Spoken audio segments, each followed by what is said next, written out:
I know you've probably seen a million Booktubeathon TBRs so far already, and you might not want to see any more because you've heard it over and over again. The Booktubeathon is a readathon. This year it takes place the 24th to the 30th. There are a bunch of challenges. You read a lot. It's a lot of fun. It's not stressful. Don't stress yourself out, even though I stress myself out every year and I fail every year, but I try, and trying is what counts. And I'm gonna try this year. The books that I picked to read for this week, it might look like I'm cheating. In fact, I know I'm cheating, but I don't care. I want to read something and feel somewhat accomplished during this time, so do you want to know what I'm gonna read? I should probably tell you what I'm gonna read. The first challenge for the Booktubeathon is to read a book with people on the cover.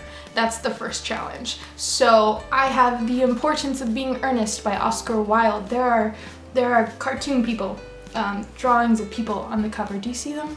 They're there. There's a bunch of them.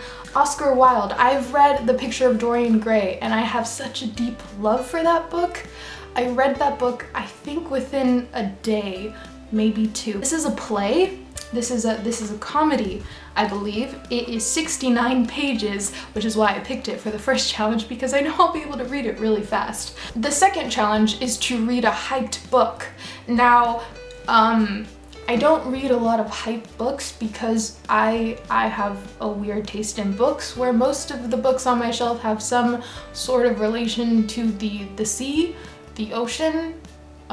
They might be a classic on there or something, maybe some middle grade, or books that were just recommended to me by people, and I don't read a lot of newer released stuff that's hyped. So I had to take this question and expand it and twist it and do something a little different. So instead I chose to pick a hyped person, celebrity, director, writer, producer, artist. I went with Tim Burton because I have a book by Tim Burton, and Tim Burton is a very hyped director, writer, producer, etc. And I have The Melancholy Death of Oyster and Other Stories by Tim Burton. This is a very short collection of his poems, poetry. I've only read one poem from this collection so far, and it's weird, delightful, and creepy, just like Tim Burton, which is why I love him so much.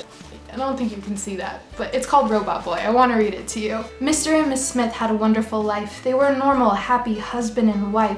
One day they got news that made Mr. Smith glad. Miss Smith would be a mom, which would make him the dad. But something was wrong with their bundle of joy. It wasn't human at all. It was a robot boy. He wasn't warm and cuddly, and he didn't have skin. There were wires and tubes sticking out of his head. He just laid there and stared, not living or dead. The only time he seemed alive at all was with a long extension cord plugged into the wall.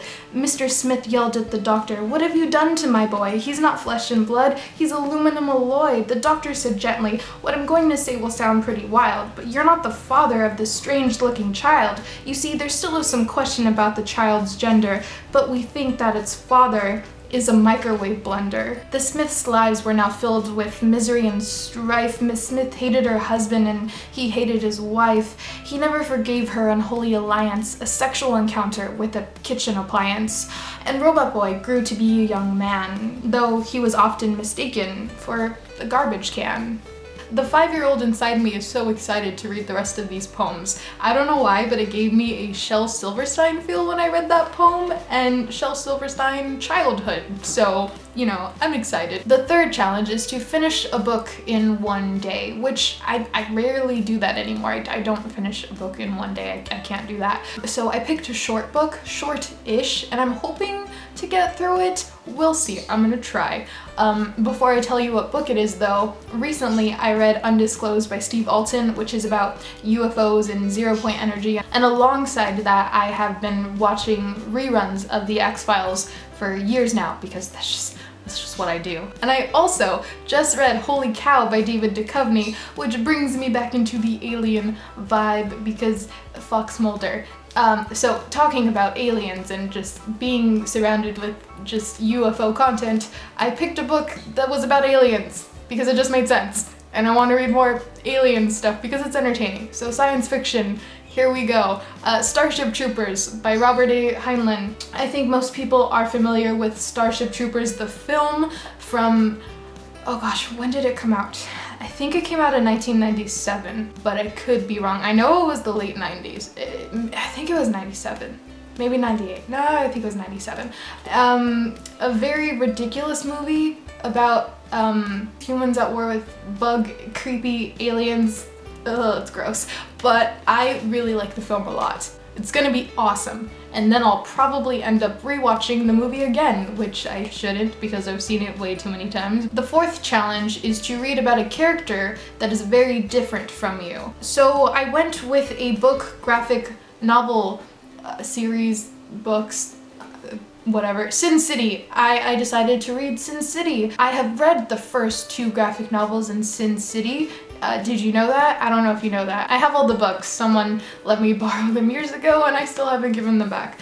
So I decided to read the third one. The third one is called The Big Fat Kill. I honestly have no idea what this 3rd volume is about, but considering that the first 2 volumes were about other people that were getting revenge on people for doing harmful things to them, I can only assume that this one is also about this girl who's probably going to try to kill someone, get revenge on someone for doing something bad that they had done to them. And you know, me personally, I'm not one for revenge or hate or going around killing people. So I think we're pretty different, me and this character. So this fits for this challenge. Sin City. The 5th challenge is to read a book completely outdoors, outside. I have to leave the inside space and read outside, where it's cold and foggy, sometimes wet. I happen to notice that I also have a lot of comic books that are not mine, that someone also let me borrow, never gave them back. Batman. I'm gonna read all of these DC Batman comics outside with a cup of tea or coffee. It's gonna be great when I get home from work or in the morning or whenever. The 6th challenge is to read a book you bought because of the cover, which I have not done, I think, in years. I mean, there are some covers that attracted me, but I was more interested in the actual content of the book, specifically all the ocean, sea, pirate books that I have. I may have liked them because there are ships and stuff on the cover, but I was interested in the story. I don't have a book for this, but I'm reading all kinds of books here, so let's just forget this challenge and move on. And the last challenge is to read 7 books, which I think I'll be able to do because I'm gonna consider each of these issues of Batman as one. So I'm gonna read a lot. I'm a cheater. I'm cheating, but I'm going to read 7, at least 7. Yeah, that's my TBR for the Booktubeathon. Woo! Do you like Batman? Do you think UFOs or aliens are real? Do you think Tim Burton is overhyped? These are the questions that I have for you, and you should answer them in the comment section below. I hope you have a wonderful day or night wherever you are, and I will see you, beautiful, wonderful people, in another video soon. Bye.